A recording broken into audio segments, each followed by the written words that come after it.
साताऱ्याची उमेदवारी जाहीर न झाल्यामुळे उदयनराजे समर्थक चांगलेच आक्रमक झाले।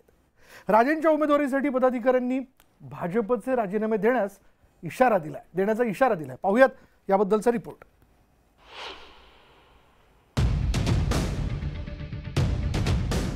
दोन दिवसांपूर्वी भाजपने आगामी लोकसभा निवडणुकीसाठी उमेदवारांची दुसरी यादी जाहीर केलेली आहे। या दोन्ही याद्यांमध्ये साताऱ्याचे राज्यसभा खासदार उदयनराजे भोसले यांचं नाव नव्हतं। खरं तर दुसऱ्या यादीत उदयनराजेंचं नाव जाहीर केलं जाईल अशी कार्यकर्त्यांना आशा होती। मात्र त्यांची उमेदवारी जाहीर न झाल्यामुळे कार्यकर्त्यांचा मोठा हिरमोड झालाय।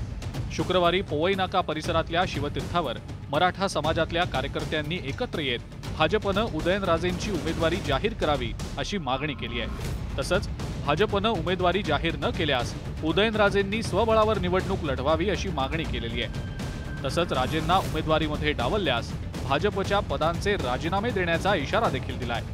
उमेदवारी ही महाराजांची आहेच, ती द्यावीच लागेल। ती जाहीर समाजाने पण केलेली आहे, सर्व समाजाने केलेले, मराठा समाजाने केले, तसं इथं 18 पगड जातीच्या समाजाने केलेले आहे। एवढंच मी जाहीर करतो आणि महाराज हे उमेदवार असतील आणि राहणार। यांनी फक्त महाराजांचा वापर करून घेतला, महाराजांचं यांना देणं घेणं काही नाहीये। ही आज कार्यकारिणी सुद्धा काही बोलून झाली आहे। म्हणजे काल आम्ही त्यांना विचारलं की बाबा तुम्ही अहवाल काय दिला तर तुम्ही सांगा, पण हे महाराजांचं नाव सुद्धा घ्यायला तयार नाहीत। तिसऱ्या यादीत घ्यायचं नाही, नाव घ्यावंच लागेल आणि उदयनराजे खासदार झालेले दिसतील, अन्यथा त्याचे परिणाम जे आज कुरघोड्या करतायत त्यांना भोगावे लागतील। उदयनराजे भोसले यांना उमेदवारी नाकारल्यास सातारा महायुतीमध्ये कलह निर्माण होण्याची शक्यता वर्तवली जाते।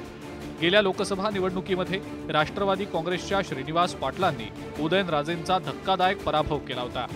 शरद पवारांची पावसातली जाहीर सभा चांगलीच गाजलेली होती, पण यंदा मात्र राजकीय समीकरण बदललेलं आहे। आता अजित पवार हे महायुती सोबत आल्यामुळे अजित पवारांची राष्ट्रवादी सातारा लोकसभेच्या जागेसाठी आग्रही असल्याची चर्चा आहे आणि त्यामुळेच भाजपनं साताऱ्याची उमेदवारी अद्याप जाहीर केलेली नसल्याचं बोललं जात आहे। इकडे साताऱ्यातून शिवसेनेचे पुरुषोत्तम जाधव आणि राष्ट्रवादीचे नितीन पाटील यांचीही नावं चर्चेत आहेत।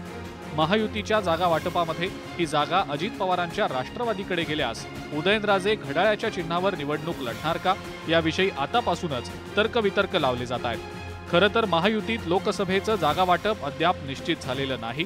काही जागांवरनं महायुतीमध्ये रस्सीखेच सुरू आहे, त्यामुळे साताऱ्याची जागा कुणाच्या वाटेला जाणार यावर आता इथली उमेदवारी ठरणार आहे। सचिन जाधव, न्यूज 18 लोकमत।